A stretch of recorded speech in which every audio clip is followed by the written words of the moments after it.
Evangelho que não transforma, não salva. A gente não é igreja quando está dentro do salão. A gente é igreja 24 horas por dia, dentro e fora desse salão. Eu vejo que o salão hoje é uma das piores coisas para a igreja de Cristo hoje. Sabe por quê? Porque a maioria aqui dentro é uma pessoa e lá fora é outra. Como se aqui dentro tivesse que prestar conta para mim e lá fora não. Mas nós temos que prestar conta para Deus, tanto aqui dentro como lá fora. E existe algo no meu coração, que isso eu tenho desde novo, não gosto da injustiça, sabe? E o que a gente vê nos dias de hoje é tanta injustiça correspondente aos ensinamentos de Cristo, pervertendo a palavra, o evangelho, a verdade. E às vezes a gente ora falando com Deus sobre esse assunto. E Deus fala, você tem que entender, meu servo, que o cigarro existe porque há quem fuma. A bebida existe porque há quem bebe. A droga existe porque há quem usa droga. Então não é só o culpado quem faz, o culpado é quem usa. Que se não tiver quem usa, não tem nem por que fazer, fabricar e vender. Os dois são culpados, amém? Então quer dizer, se hoje nós temos ensinamentos pervertidos e corrompidos, é porque tem pessoas que gostam de ouvir. Pessoas que buscam esse tipo de alimento. Buscam esse tipo de enganação. Aonde as pessoas enganam você, tudo bem que vão te ludibriar, vão te enganar, vão arrancar o seu dinheiro, o teu carro, a tua casa, para você sacrificar no altar. Isso não tem problema nenhum. Mas como é que você acredita que você vai ser salvo se os ensinamentos que te dão é errado? Ou você vai entrar naquela de que Deus vai cobrar do meu líder e não de mim? A palavra é clara, um cego guiando outro cego, os dois cairão no buraco. Vai para o inferno o teu líder e vai para o inferno a igreja toda junta.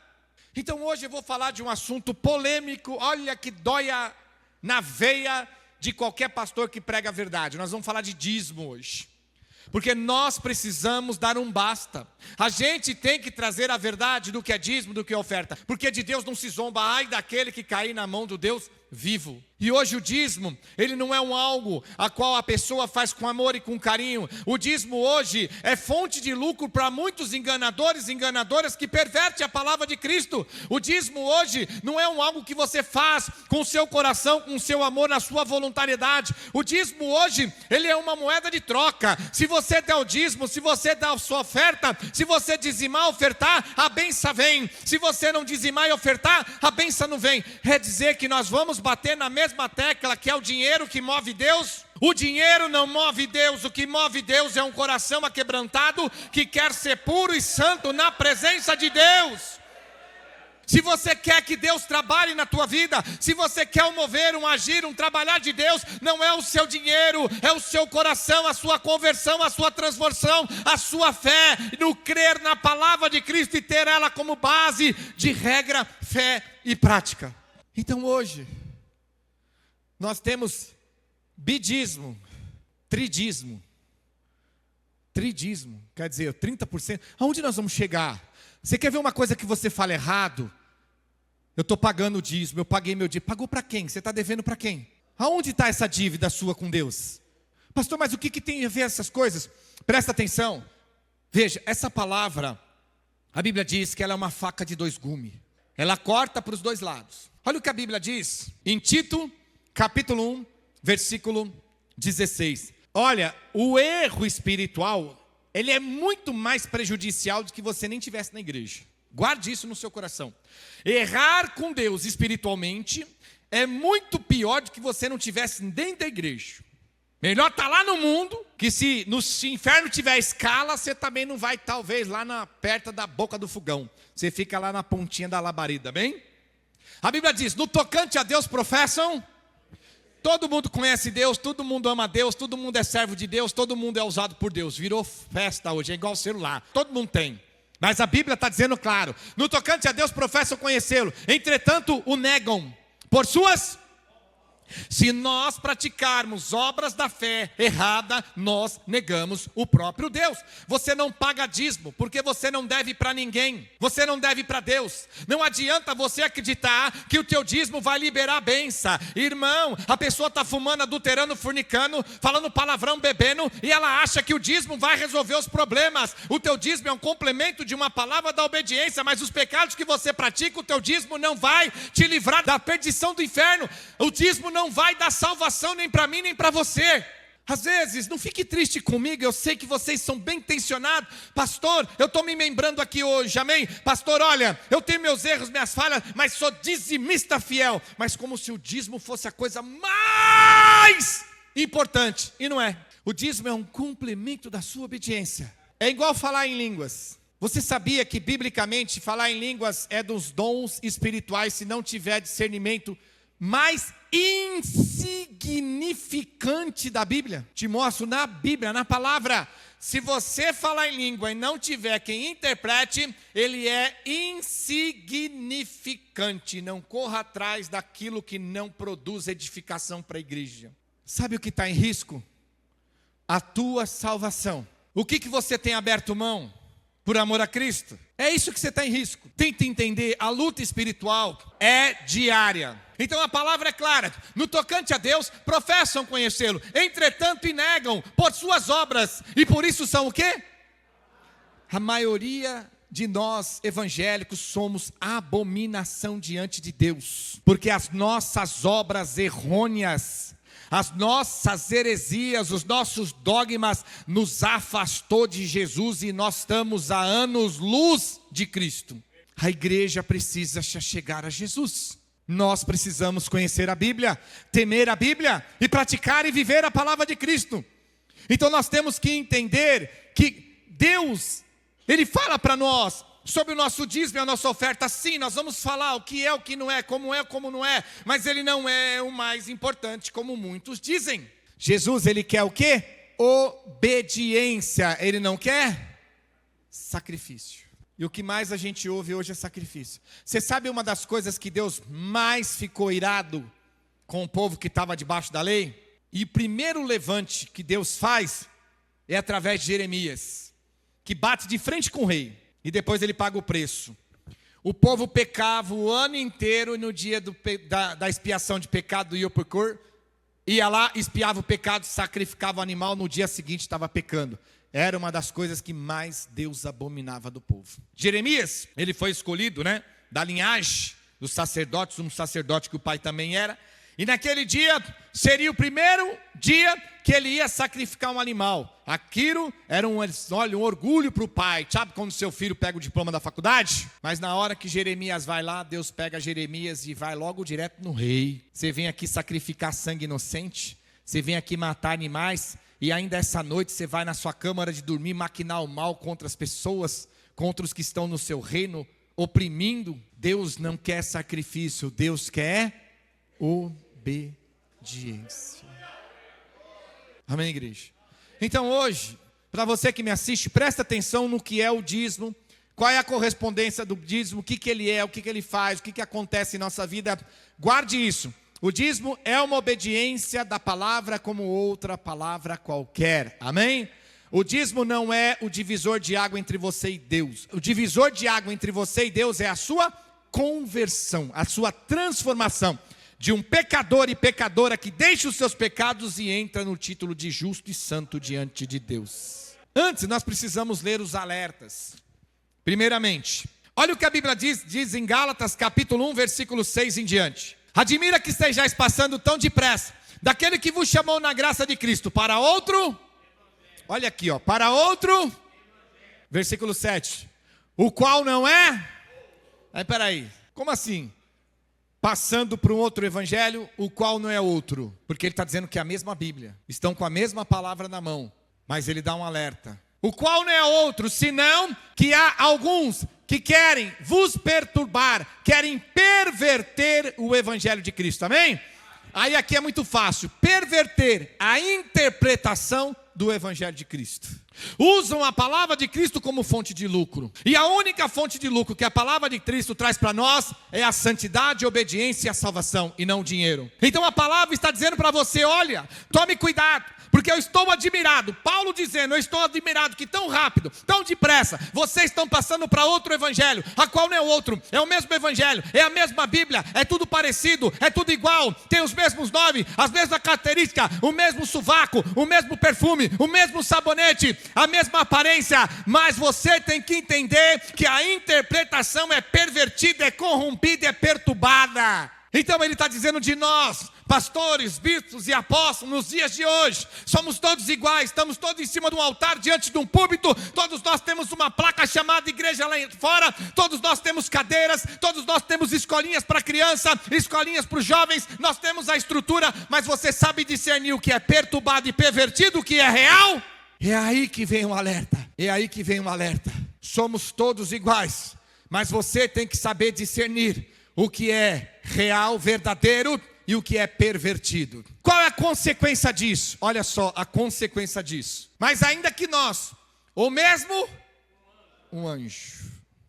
Você já viu que nos últimos tempos todo mundo fala do anjo, arcanjo Miguel, o anjo não sei o quê, o anjo falou, o anjo aconteceu? Abre os olhos, hein? Vindo do céu, vos prega evangelho que vai além do que temos pregado, seja o quê? Sabe o que significa a palavra anátema? Maldito, maldição. Então, se nós pregarmos e vocês obedecerem um evangelho que vai além do que está nessa palavra, nós todos somos malditos diante de Deus. Que tem, pastor? Não tem nada a ver, não tem nada. Se você quer ser maldito diante de Deus, em Tito 1,16 ele diz o quê? Abomináveis. Está aqui, ó. E é muito simples, que se você ler a Bíblia, você vai ver que 90% do que pregam aí fora, principalmente a teologia da prosperidade que é vinculada ao dinheiro, não está na Bíblia, não está no Evangelho de Cristo. Pervertem e usam as interpretações da lei e do que originou-se da lei até Malaquias para enganar o povo. Só que a Bíblia diz que quem prega é maldito e quem segue está debaixo da mesma maldição. Esse é o perigo. A gente em nossas vidas já arriscou muito as nossas vidas, já aprontou demais, né? Já chegou na beira da morte muitas vezes. E agora nós não podemos mais brincar, porque brincar com Deus não tem conserto. E olha o que ele fala para nós. No 9, assim como já dissemos, e agora repito, quer dizer, não adiantava, Paulo falava, o povo não ouvia, Paulo falava, o povo não ouvia, eu falo, o povo não ouve, Deus fala, o povo não ouve, fulano fala, o povo não ouve, você fala, sua família não ouve, mas é assim mesmo, o importante é a gente falar, se vai ouvir não. Ele diz, assim como já dissemos, e agora repito, se alguém vos prega evangelho que vá além do que recebeste, veja, se alguém vos prega um evangelho. Jesus diz, ide pregai o evangelho. Ele está dizendo, de Mateus até o livro de Judas, Apocalipse, tudo que está escrito ali, qualquer pessoa que pregar alguma coisa que vai além do que está ali, estão debaixo de maldição. E eu desafio, eu não quero perder tempo, qualquer teólogo, mostrar para mim que a igreja de Cristo tinha rosinha, chavinha, copo com água, camiseta dado nó, fogueira santa, propósito, grilhão, voto, campanha, tudo para arrancar dinheiro do povo. Que o dinheiro seja para a perdição deles. O problema é a tua alma que está debaixo de maldição, porque vocês estão praticando coisa que te põe biblicamente como malditos diante de Deus. Valorize quando você encontra alguém que ainda tem compromisso de pregar a verdade para você e para você que me assiste também. A gente precisa abrir os olhos com Deus. O perigo de nós aprendermos errado, o perigo de nós fazermos as coisas que vão além do Evangelho, nos põe uma sentença que está em Tito 1,16 e agora Gálatas 1,6 em diante, não só de abomináveis, mas também nos coloca numa condição de malditos diante de Deus. 2 João 9, para entender, pastor, mas qual mal diz? Tem nada a ver. Todo aquele que ultrapassa a doutrina de quem? Ele não está falando de lei, ele não está falando do Velho Testamento, ele está falando do Novo Testamento, da graça de Cristo. Todo aquele que ultrapassa a doutrina de Cristo e nela não tem, aí olha o perigo. Deus olha para mim como maldito, estou debaixo de maldição, amém? E ainda a palavra diz que eu na prática errada, espiritualmente eu não tenho Deus. Então abre a sua Bíblia, qualquer um de nós aqui, de Mateus até o livro de Judas, e mostra a igreja mandando o povo fazer o mergulho de Naamã, fazendo sacrificar o teu Isaque, mostra a fogueira santa, o copo com água, a rosa queimada, mostra a igreja de Cristo praticando essas coisas e pondo como regra. Não existe, acredite. Está a Bíblia na tua mão, então você está praticando coisas que vão além do que a igreja de Cristo instruiu para nós praticarmos. E a Bíblia diz que nesse caso nós ficamos sem Deus. Esses são os perigos. Tenho muito mais outros para trazer, mas vamos direto ao assunto hoje, amém? Primeiramente, nós temos que derrubar uma narrativa. O dízimo nasceu na lei. Não, o dízimo não nasceu na lei. O dízimo, ele foi dado primeiramente na geração de Abraão, 430 anos antes de Moisés. Vamos ver a nossa Bíblia em livro de Gênesis, capítulo 14, versículo 20. Vamos derrubar algumas narrativas. Gênesis 14, 20. E bendito seja o Deus Altíssimo, que entregou os teus adversários nas tuas mãos, e de tudo lhe deu Abraão Abraão, veja bem, linhagem, Adão e Eva, Noé, Abraão e Moisés, depois Jesus. Nós temos um espaço de 430 anos. Abraão nem imaginava que Moisés ia existir. A geração de Abraão nasceu, a geração de Abraão pecaram, erraram, eram titulados como hebreus e foram parar na mão de Faraó. 430 anos depois que Deus levanta Moisés para tirar. Como o dízimo nasceu na lei, se 430 anos antes Abraão já dizimava. São narrativas derrubadas simples na Bíblia. Aí você vai falar, pastor, mas eu não conheço a Bíblia. Para isso você tem um pastor. Para isso você tem uma igreja, por isso você tem que congregar, por isso você tem que tentar ler a Bíblia, tentar buscar o máximo de vezes que você puder estar na igreja diante do pastor que te prega a verdade para te instruir, para você conhecer a palavra de Deus e você não cair nas narrativas falsas dos dias de hoje. Livro de Gênesis, capítulo 28, versículo 22. Livro de Gênesis, capítulo 28, versículo 22. Aqui já é Jacó falando. Veja bem, para nós aprendermos com a palavra de Deus. E a pedra que erigi por coluna será a casa de Deus, e de tudo quanto me concederes, certamente eu lhe darei? Lhe darei? Aqui é Jacó, lê esse contexto. Abraão, tudo a mesma linha, amém? 430 anos antes de Moisés já existia, por Deus, além da aliança, da circuncisão que Deus fez com Abraão, ele já tinha o conhecimento e fazia o dízimo. Você entende, igreja? Como a gente é iludibriado pelas pessoas? Porque muitos de vocês acreditam que o dízimo nasceu na lei. Não, ele nasceu antes. Ele foi usado na lei, mas ele nasceu antes. Amém? Aí Deus, Deus cria Adão e Eva. Amém? Amém? Adão e Eva caíram. Amém? Na linhagem, Eva e Adão caiu. Mas caiu os dois. Depois Deus fica chateado, ele se arrepende de ter feito o homem e vai destruir todo mundo. Aí ele acha Noé, faz a arca. A arca salva os animais, Noé e a família. Cresce e multiplicam, amém? Passou as gerações de Noé, ele levanta Abraão, amém? E ele tem uma aliança com Abraão, que é a aliança da circuncisão. Ao 8º dia, todo primogênito, amém? E Abraão já dava o dízimo e oferta, já fazia parte dele. O dízimo, assim se dizendo, Jacó então já era uma linhagem. 430 anos depois, aquele povo estava escravo lá na mão de Faraó no Egito, amém? Lá, Deus levanta Moisés para tirar o povo, 430 anos depois. E aí Deus, ele aplica na lei o dízimo e ele acrescenta a oferta. Abraão tem um relato de dízimo. Quando você fala de lei, você tem dízimo e oferta. E junto com o dízimo e oferta da lei, vem duas sentenças. Uma para quem fazia e outra para quem não fazia. Isso para quem vivia debaixo da lei. Amém? Malaquias 3:8. Roubará o homem a Deus? Então Deus punha a colocação de quem não dizimava, de pessoas que roubavam a ele. Amém? Roubará o homem a Deus? Todavia vós me dizeis, em que te roubamos? Nossa, essa frase aqui, irmão, ela encaixa hoje, ó. Vós me dizeis, em que te roubamos? Mas esquece o roubamos. Vós me dizeis, Senhor, mas na onde nós estamos pecando? Na onde nós estamos errando? E Deus fala, olha a Bíblia, gente. Vocês vão ver onde vocês estão errando e pecando. Aí, vamos ler a palavra aqui. Roubará o homem a Deus? Todavia vós me roubais. E dizeis, em que te roubamos? Olha os hipócritas. Nos dízimos e nas ofertas. Com maldição sois, porque a mim me roubais. Vós e a nação? Então ele amaldiçoava aqueles que não eram fiéis no dízimo, na oferta, e colocava como ladrão, amém? E ladra, amém? Contrapartida no 10, Trazei todos os dízimos à casa do tesouro, para que haja mandamento na minha casa. E provai-me nisto, diz o Senhor dos Exércitos, se eu não vos abrir as janelas do céu e não derramar bênção sem. Então tinha uma condenação para quem não dizimava e não ofertava, mas contrapartida tinha a aprovação de Deus, abrindo a janela dos céus e derramando bênção sem medidas para quem dizimava e ofertava diante de todo o percurso da lei. Amém? Então isso é lei. Mas o dízimo nasceu em A, e Deus trouxe para a lei e aplicou junto à oferta. Amém?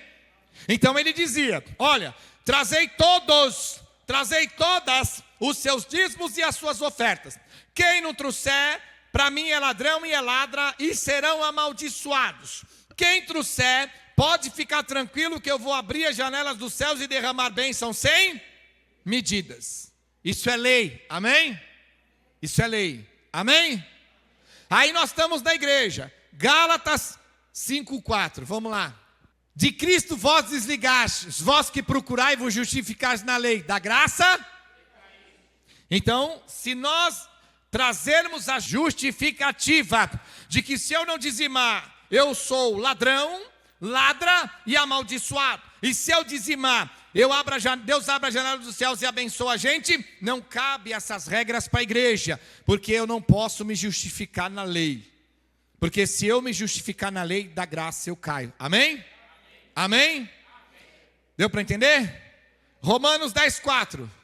Porque o fim da lei é o quê? Para a justiça de todo aquele? Quem crê em Jesus aí? Então a lei, Lucas 16:16. A lei e os profetas vigoraram, valeram até? Depois desse tempo vem sendo anunciado o evangelho do reino, e todo homem que se esforçam por ele entra no reino. Amém? Então vamos lá. O dízimo nasceu em Abraão. Amém?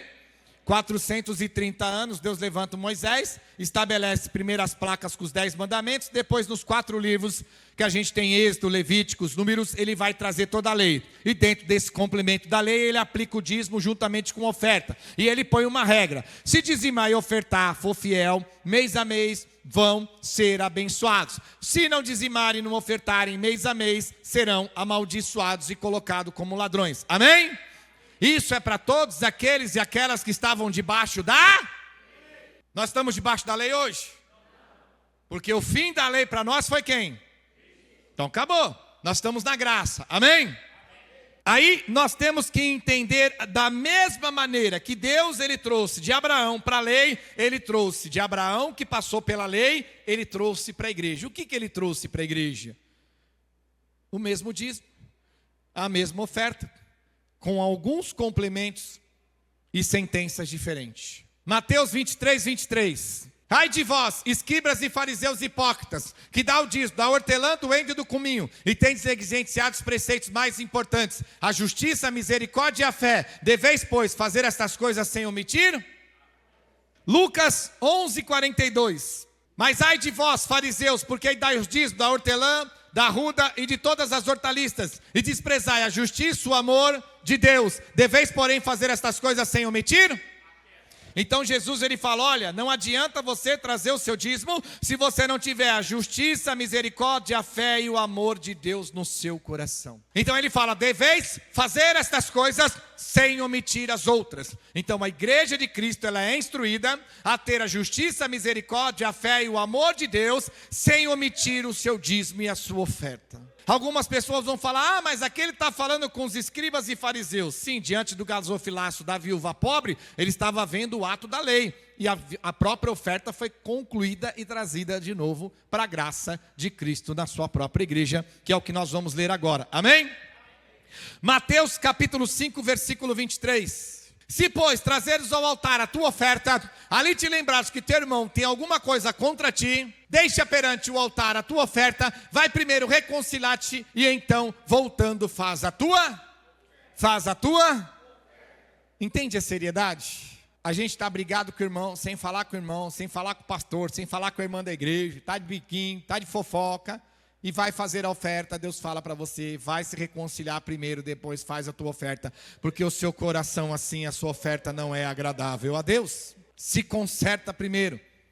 e depois faz a tua oferta. Marcos, capítulo 12, versículo 41. Assentado diante do gasofilácio, amém? Aqui é lei. Ele está debaixo da linhagem da lei ainda. Gasofilácio, isso usava lá atrás, amém? Você vê que ele vai falar da oferta aqui, na graça ele fala da oferta aqui. Você vê que lá atrás ele fala do dízimo e aqui ele fala do dízimo também. E ele diz: assentado diante do gasofilácio, observava como o povo lançava ali o dinheiro. Ora, muitos ricos depositavam grandes. Vindo, porém, uma viúva pobre, depositou 2 pequenas moedas, correspondente a um quadrante, amém? E chamando os seus discípulos, disse-lhes: em verdade vos digo que essa viúva pobre depositou no gasofilácio mais do que o fizeram todos os ofertantes, amém? Meu dízimo é R$100, amém? E o dízimo do Flaviano é R$50.000. Qual é o mais valioso, o meu ou dele? Não. Esquece a passagem. Qual é o mais valioso? Com R$100 você compra um carro? Com 50 mil você compra. Qual é o mais valioso, o meu ou dele? Você vai comprar mais coisas com o meu, R$100 e 50 mil dele. Isso é aos nossos olhos, amém? Mas e no mundo espiritual? Os ricos depositavam grandes, mas a mulher só pôs 2 moedinhas de R$2, amém? Mas ela, diante do seu ato, teve mais valor do que os que depositavam mais dinheiro. A mesma coisa da oferta, irmão. Vai no sacrifício, vai. Sacrifício no altar. Mostra a sua fé sacrificante. Vai. Ai que o diabo te espera lá no inferno de braços abertos. Como pode, irmãos?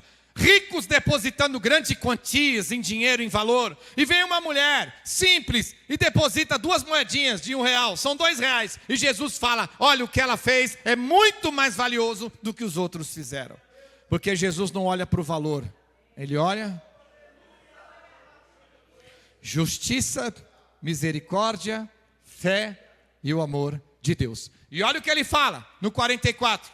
Porque todos eles ofertaram do quê? Do quê? Do quê? Ah, esse mês eu não vou dizimar nem ofertar que não sobrou. Ah, esse mês sobrou, eu vou dizimar e ofertar. Cuidado com a sobra, porque Deus, desculpa a palavra, não é cachorro que está esperando o pão cair da sua mesa como migalha. O dízimo não dá nada para Deus. A oferta não dá nada para Deus, a não ser para você mesmo. Olha essa palavra. Porque todos eles deram do que sobrava. Ela, porém, da sua pobreza deu de tudo quanto possuía, do seu sustento. É que nem bazar. A gente distribui roupa de graça, amém? A gente fala, traz roupas, mas não me traz roupa rasgada. Não traz pano de chão, porque eu não vou passar isso para as pessoas. Roupa que a gente fala, usadas que a gente não usa mais, mas que estão em bom estado.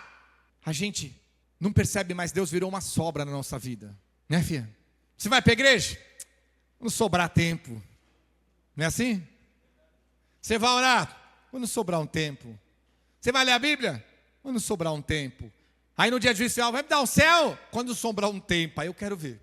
Fecha a porta. E eu, Jesus? Não sobrou tempo. Jesus é sobra na vida de muitos nós. Sem a gente perceber. Justiça, misericórdia, fé e o amor de Deus. Guarde essa frase. O dízimo e a oferta não engrandece, não resplandece Deus. O dízimo e a oferta, ela unicamente no mundo espiritual beneficia a nós mesmos diante do nosso coração com Deus. Você imagina aqueles ricos, todos cheios do dinheiro, vê aquela mulher chegar com 2 moedinhas, o que iam fazer? Ironizar. Ei, não precisa não, pode ficar para você, eu pus aí R$1.000. Flaviano deu o dízimo dele lá, 50 mil. Você vai com essas moedinhas aí, você acha que vai fazer diferença? Fez. O quê? O coração. Entendeu você que me assiste?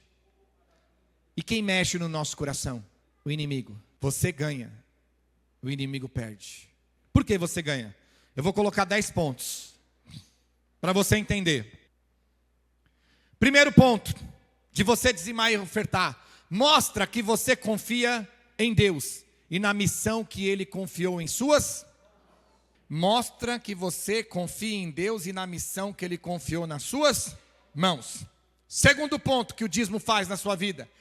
Cria margens na sua vida para que Deus venha preencher através da sua obediência. Deus ele abre margem em nossas vidas para que através da obediência, de praticarmos a palavra de Cristo, nós preenchermos estas margens. Terceiro ponto, faz você lembrar que você sozinho não é a sua fonte, e sim, bate palmas para Jesus.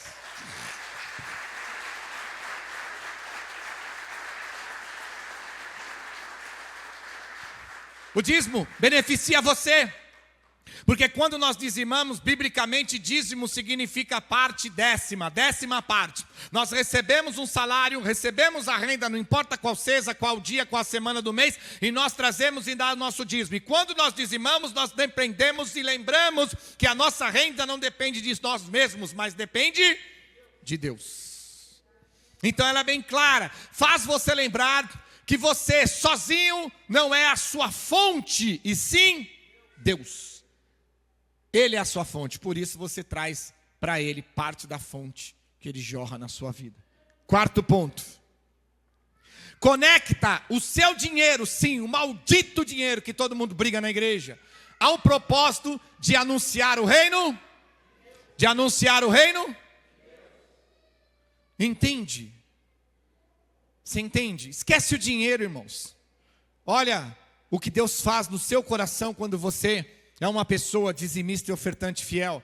E não só o dízimo e oferta, mas vive toda a palavra de Cristo, toda ela reverbera em bênçãos na sua vida. Então a palavra, conecta o seu dinheiro, o maldito dinheiro, que é briga, é confusão hoje na igreja. Já tem outro escândalo de igreja, o cara compra helicóptero de 4 milhões e não paga, fica devendo, vai para a justiça, processos, advogados, já estão cobrando imposto da igreja por causa dessas cojas de bandido. A palavra está dizendo, lembra que o seu dinheiro conecta ao propósito de anunciar o reino de Deus.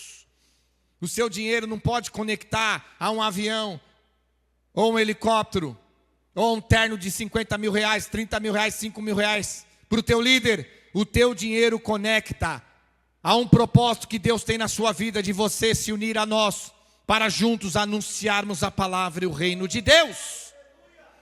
Porque se nós estamos aqui hoje anunciando a palavra e o reino de Deus para quem está aqui hoje, para quem está no sol do Senhor nos assistindo, é porque o seu dízimo e a sua oferta está fazendo isso acontecer. Sem ele nós não estaríamos aqui. Quinto, dá mais significado ao seu trabalho, que não supre somente suas necessidades, mas as da obra de Deus também. Tenho certeza que você nunca viu o seu dízimo por esses lados, porque a gente só pensa no dinheiro, é só o dinheiro. E a gente não entende o que move no coração de Deus e no nosso mundo espiritual. Então ele é bem claro, dá mais significado ao seu trabalho, que não supre somente a sua necessidade, mas as da obra de Deus também. Então eu penso assim, né? Eu tenho a minha obra, meu trabalho, eu vou trabalhar, me dedicar, porque eu preciso pagar aluguel, água, luz, sustentar meu filho, minha esposa, minha família, é super importante também. O meu Deus depende do meu dízimo para propagar o evangelho do propósito do reino de Deus. Entende a importância? No 6 agora. Transforma o seu dinheiro em uma semente do bem, que vai dar seu fruto no momento certo. No momento certo. Transforma o seu dinheiro numa semente de bem. Quem fumava aqui, fala amém. Quem bebia, fala amém. Quem ia para a zoeira e para as baladas aí gastava uma grana, fala amém. Você também em casa, você bebia aí, fala amém. Fumava, fala amém. Gastava dinheiro para balada, fala amém. Não vou falar em usar droga, senão a polícia leva nós presos aqui. Apesar que nós estamos libertos, hein? Em nome de Jesus. Amém? Seu dinheiro era plantado como uma semente do bem ou do mal? Do bem ou do mal? E você ligava? Se tivesse, gastava mais. É ou não é? Mas quando você é um dizimista e ofertante fiel mês a mês, o seu propósito, o seu dinheiro conecta e tem como uma semente do bem. Então ele é bem claro, transforma o seu dinheiro em uma semente do bem, que vai dar seu fruto no momento. Quem veio aí pela rádio, fala amém. Quem se converteu depois que se lembrou aqui e ouviu a palavra, fala amém. Então vocês são sementes do dinheiro de alguém. Deu para entender? Deus quebrantou seu coração, trouxe você aqui. Temos o salão, porque tem o dízimo e oferta para pagar o aluguel, e é difícil todo mês. No 7.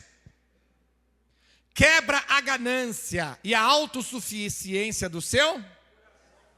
esse aqui não precisa de Deus para nada, eu posso tudo. Quantos de nós falávamos isso antes de conhecer Jesus, né? Eu posso. Eu que não acordo cedo, eu que não vou trabalhar, não, eu quero ver se Deus paga minhas contas. No 8, é o 8 agora, né? No 8, faz você entender que em tudo na sua vida, Deus e sua obra vem. Qual é o primeiro maior mandamento? Amar a Deus. E o segundo? E a obra de Deus, ela acolhe quem? Ele ou o próximo? Ele é o próximo. Faz você entender que em tudo na sua vida, Deus e sua obra vêm primeiro. Eu recebo, tiro a minha 10ª parte como meu dízimo e semeio na obra. Pego no mês, em qualquer momento, qualquer hora, faço a minha oferta. Estou em paz com o Senhor, de que meu dízimo e a minha oferta já foram feitos financeiramente, correspondente ao dinheiro, para manter a estrutura da igreja, crescer e abrir novas igrejas. Amém? No 9, prover para a casa de Deus a sustentabilidade e... Então todo o seu dízimo e a sua oferta está fazendo isso aqui acontecer. Prover para a casa de Deus a sustentabilidade e o... Porque a gente crescendo, tendo margem, nós vamos abrir uma nova igreja. E até ela começar a caminhar sozinha, nós vamos sustentando ela. Amém? A obra de Deus. E no 10, te faz lembrar que tudo que você tem vem do Senhor, inclusive é a sua família. Bate palmas para Jesus. Entende, igreja?